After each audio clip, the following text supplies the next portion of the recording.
पाहू शकता अगदी कापसासारखा मऊ लुसलुशीत असा खमंग ढोकळा। रेसिपी अगदी सोपी आहे, पण तुम्हाला संपूर्ण पाहावी लागेल। बरेच जण ढोकळा करतात परंतु स्पॉन्जी होत नाही किंवा कुठेतरी फसतो आणि खायला गेलं की घशात लागतो। तर ही रेसिपी फॉलो करून एकदा ढोकळा करूनच बघा। आता इथे मी 1 वाटीचं मेजरमेंट तुम्हाला सांगणार आहे। तुम्ही कोणतीही वाटी घेऊ शकता जी तुमच्या घरी अवेलेबल असेल। तर आता मी ते 1 वाटी चण्याचं पीठ घेत आहे। कोणतीही वाटी घ्या तुम्ही, काही प्रॉब्लेम नाही, पण त्याच वाटीने आपल्याला बाकीचंही प्रमाण घ्यायचं आहे। पीठ जे आहे ते मी घरी दळलेलं पीठ आहे आणि ते चाळून घ्यायचं आहे। चाळल्यामुळे काय होतं, त्याचे जे पोर्स असतात ते ओपन होतात आणि ढोकळा आपला स्पॉन्जी होण्यास मदत होते। ही पहिली टिप आहे। त्यानंतर आता पिठात आपल्याला हळद टाकून घ्यायची आहे। हळदसुद्धा अगदी कमी प्रमाणातच टाकायची, कारण जास्त हळद पडली तर ढोकळा कडवट होतो। आणि चवीप्रमाणे मीठ, आणि ज्या वाटीने आपण चण्याचं पीठ घेतलेलं आहे सेम त्याच वाटीने आता आपल्याला दह्याचं आणि पाण्याचं प्रमाण घ्यायचं आहे। दही अर्धी वाटी आणि पाणी अर्धी वाटी हे प्रमाण आहे। पाणी घेताना 1 चमचाभर पाणी मी कमी घेतलेलं आहे, तुम्ही पाहू शकता। आणि मी ते पाणी कमी का घेतलेलं आहे हे मी तुम्हाला पुढे सांगणार आहे। ढोकळा करताना फक्त एक गोष्ट लक्षात ठेवायची, तुमचं प्रमाण चुकता कामा नये। प्रमाण जर चुकले तर मात्र ढोकळा फसू शकतो। त्याच्यामुळे अगदी तंतोतंत तुम्हाला प्रमाण सगळं मोजून व्यवस्थित घ्यायचं आहे। आता हे जे मिश्रण आहे ते छान आपल्याला एकजीव मिक्स करून घ्यायचं आहे। त्याच्यामध्ये अजिबातसुद्धा गुठळ्या होता कामा नये, अगदी स्मूथ असं तुमचं मिक्सचर व्हायला पाहिजे आहे। आता मी त्या रवीच्या साहाय्याने हलवून तर घेतले, पण हा मी स्पॅच्युला घेतलेला आहे। का तर स्पॅच्युलामुळे ना आपलं जे पीठ आहे ते छान मिक्स होतं आणि सगळ्यात महत्त्वाचं जे बाजूला जे भांड्याचं जे सगळं हे लागलेलं आहे तेही लागत नाही। पूर्ण भांडं अगदी साफ होतं, म्हणजे आपलं पीठ वेस्ट होत नाही। आणि छान जवळपास 5 ते 7 मिनटं तुम्हाला हे हलवून घ्यायचं आहे, जेणेकरून त्याचं टेक्स्चर जे आहे ते अगदी स्मूथ तयार होईल। आणि आता हे झालेलं आहे। आता हे आपल्याला 10 ते 15 मिनटं कमीत कमी झाकून ठेवायचं आहे। मी याला जवळपास 1 तासभर झाकून ठेवलं होतं। ढोकळा शिजवण्यासाठी उंच असा टीन आपल्याला घ्यायचा आहे। आता मी याच्यामध्ये शिजवायला ठेवणार आहे तो टीन घेतलेला आहे। तुम्ही कुठलंही ताटही घेऊ शकता। टीनला व्यवस्थित मी आता ग्रीसिंग करून घेतलेलं आहे तेलाने। तेलच लावून घ्यायचं आहे, बाकी पेपर वगैरे याच्यामध्ये काही टाकायचं नाही, फक्त तेल लावून घ्यायचं आहे। आपलं जे 1 तासानंतरचं पीठ आहे किंवा 10-15 मिनटं तुम्ही ज्या अंदाजाने ठेवाल त्यानंतरचं पीठ आहे, त्या अगोदरच तुम्हाला पाणी उकळायला ठेवायचं आहे आणि तो टीन जो आहे तो ग्रीसिंग करून घ्यायचा आहे ऑइलने। आता यामध्ये मी बेकिंग पावडर जी आहे ती आपला जो पोह्यांचा चमचा असतो तो अर्धा चमचा बेकिंग पावडर मी घेत आहे, बेकिंग सोडा नाही। बेकिंग पावडर अर्धा चमचा मी घेत आहे। जो आपण पोह्यांचा रेग्युलर चमचा असतो तोच मी इथे यूज केलेला आहे। अतिशय सोपं आहे, परंतु तुम्हाला व्यवस्थितपणे लक्ष देऊन हे करायचं आहे। अर्धा चमचा मी आता याच्यामध्ये बेकिंग पावडर मिक्स केलेली आहे। आता हे मला छान हलवून घ्यायचं आहे। यामुळे आपला जो ढोकळा आहे तो हलका होण्यास मदत होते आणि स्पॉन्जीसुद्धा। आणि याच्यामध्ये सिक्रेट म्हणजे इनोचा आहे। यामध्ये तुम्ही बेकिंग सोडा न यूज करता तुम्ही रेग्युलरचा इनो यूज करायचा आहे, कोणताही फ्लेवरचा इनो यूज करायचा नाही। आणि 1 चमचा जे पाणी मगाशी मी घेतलं नव्हतं ते आता 1 चमचा पाणी मी इनोवरती टाकून घेतलेलं आहे।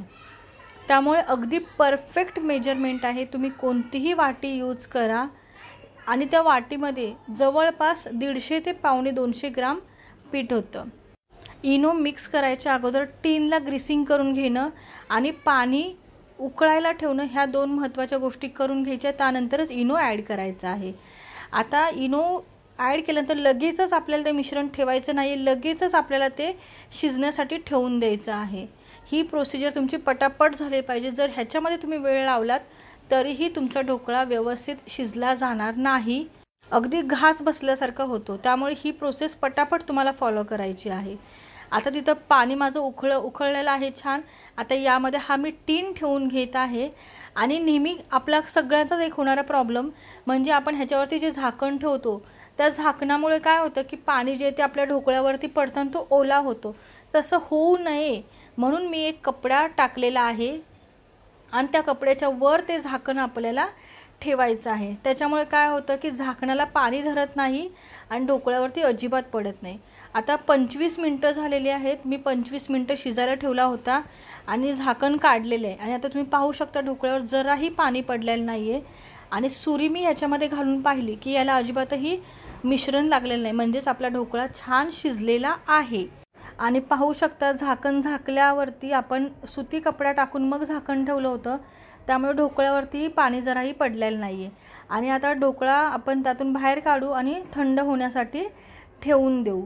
आणि थंड करायचा तो पूर्ण फॅन खाली न ठेवता एखादा सुती कपडा घेऊन तोच आपल्याला त्याच्यावरती झाकण टाकायचं आहे आणि नॉर्मल आपल्याला ठेवून घ्यायचं आहे.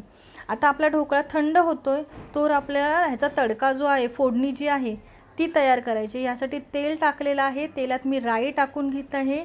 राई बारीक असेल तेवढी तुम्ही यूज करा. कढीपत्त्याची पानं टाकलेली आहेत.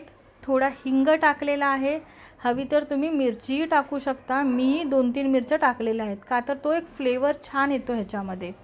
आणि सगळ्यात महत्त्वाचं साखर आणि थोडंसं हलकंसं मीठ आपल्याला टाकायचं आहे, कारण ह्याचा जो तडका असतो तो गोडसर असतो. आणि तडक्यामध्ये पाणी टाकायचं आहे आणि पाणी छान उकळून घ्यायचं आहे. ढोकळा थंड झाल्यानंतरच कटिंग करावा, नाहीतर त्याचे तुकडे पडू शकतात. थंड झाल्यावरती खूप छान कटिंग होतात आणि अतिशय सुंदर सॉफ्ट असा ढोकळा आता आपला थोड्याच वेळात तयार होणार आहे. आता मीठ टाकलेलं आहे आणि छान हे जे आपलं मिश्रण आहे ते उकळलं की गॅस आपल्याला लगेच बंद करून टाकायचे. आता मी गॅस बंद केलेला आहे आणि आता आपला ढोकळा 10 ते 15 मिनटं झालेले, छान थंड झालेला आहे. आता हा ढोकळा आपण एखाद्या ताटावरती किंवा कशावरती काढून घेऊया. ज्या साईड आहेत त्याच्या टीनमधून आपण सुरीच्या साह्याने मोकळा करून घेऊया. आणि तुम्ही जेव्हा ताटात किंवा कोणत्याही एका सपाट भांड्यावरती टाकाल, टीन उलटा केलात की तो अगदी आहे तसा आपल्याला मिळणार आहे. आता पाहू शकता खाली अजिबात सुद्धा राहिलेलं नाही. साईडला माझ्याकडनं सुरी पूर्ण नीट फिरलेली नाही, त्यामुळे साईडला ते लागलेलं आहे. आणि त्याचाही आपल्याला वापर कुठे करायचा आहे ते आपण पाहूयात. ढोकळा पाहू शकता किती स्पॉन्जी झालेला आहे. अगदी लहानांपासून म्हाताऱ्यांपर्यंत आवडेल असा स्पॉन्जी आणि सॉफ्ट ढोकळा आपला तयार आहे. आता छान कटिंग करून घेऊयात आणि ह्याच्यावरती जे तडक्याचं पाणी आपण तयार केलेलं आहे ते टाकून घ्यायचं आहे. तडक्याचं पाणी अगदी भरपूर टाकायचं, जेणेकरून जो ढोकळा आहे तो एकदम फुलला जातो आणि खायला एकदम छान लागतो. तुम्ही पाहू शकता आता छान कटिंग करून झालेले आहेत. आणि हे जे छोटे छोटे पीस राहिलेले आहेत ढोकळ्याचे, ते मी ढोकळ्याची चटणी बनवण्यासाठी यूज करणार आहे. चटणी ही अगदी वेगळी आहे, तुम्हाला ती देखील नक्कीच आवडेल. अगदी सुपर डुपर आपली रेसिपी तयार झालेली आहे. आता मी तडक्याचं पाणी जे आहे ते या सगळ्या ढोकळ्यावरती पोर करून घेत आहे आणि भरपूर असं पाणी टाकायचं की जेणेकरून आपला ढोकळा जो आहे तो अगदी हलका फुलका होईल आणि खायला खूप छान लागेल. हा तडका जो आहे ना तो या ढोकळ्याचा आत्मा म्हटला तरी चालेल, तो आहे. जोवर तुम्ही तडका टाकणार नाही तोवर तुमच्या ढोकळ्याला अजिबात सुद्धा चव येणार नाही. आणि या ढोकळ्यापासूनच बनवलेली जी चटणी आहे ती तर एक नंबरच आहे. त्याला काहीच टाकायचं नाही. अगदी 2 ते 3 हिरव्या मिरच्या घेतलेल्या आहेत मी, भरपूर अशी कोथिंबीर घेतलेली आहे आणि ढोकळ्याचे जे तुकडे राहिलेले आहेत ते आपल्याला या चटणीमध्ये यूज करायचे आहेत. हा सगळ्यात महत्त्वाचा घटक म्हटलात तरी चालेल चटणीचा. आणि यामुळेच तुमची जी चटणी आहे ती टेस्टला वेगळी आणि अतिशय स्वादिष्ट अशी होणार आहे. अगदी नुसत्या चपातीबरोबर जरी खायची म्हटली ना तरी एकच नंबर. आता यामध्ये आपण थोडंसं मीठ टाकून घेऊयात आणि सगळ्यात महत्त्वाचा एक पदार्थ म्हणजे साखर. तर साखर मी जवळपास 1.5 चमचा टाकलेली, तुम्ही तुमच्या अंदाजाने टाकून घेऊ शकता, परंतु थोडीशी जास्त साखर ह्याच्यामध्ये खूप छान लागते. आता पाहू शकता मी जी चटणी आहे ती बारीक करून घेतलेली, अगदी स्मूथ पेस्ट तयार करायची आहे पाणी टाकून. ह्याला तडका वगैरे काहीही द्यायचा नाही. हीच तुमची चटणी तयार झालेली आहे. खमंग ढोकळा खाण्यासाठी रेडी. अतिशय सुंदर आणि स्वादिष्ट रेसिपी. आजची रेसिपी कशी वाटली मला नक्की कळवा. आणि हो, जर रेसिपी आवडली असेल तर एक लाईक आणि शेअर करायला मात्र विसरू नका. आणि अशाच खमंग आणि गावरान रेसिपी पाहण्यासाठी माझा चॅनल सबस्क्राईब करायला मात्र विसरू नका. तर चला सबस्क्राईब करून टाका. तर पुन्हा भेटूया नवीन छान छान रेसिपींसह आणि व्लॉगसह. तोपर्यंत छान छान खात राहा. श्री स्वामी समर्थ.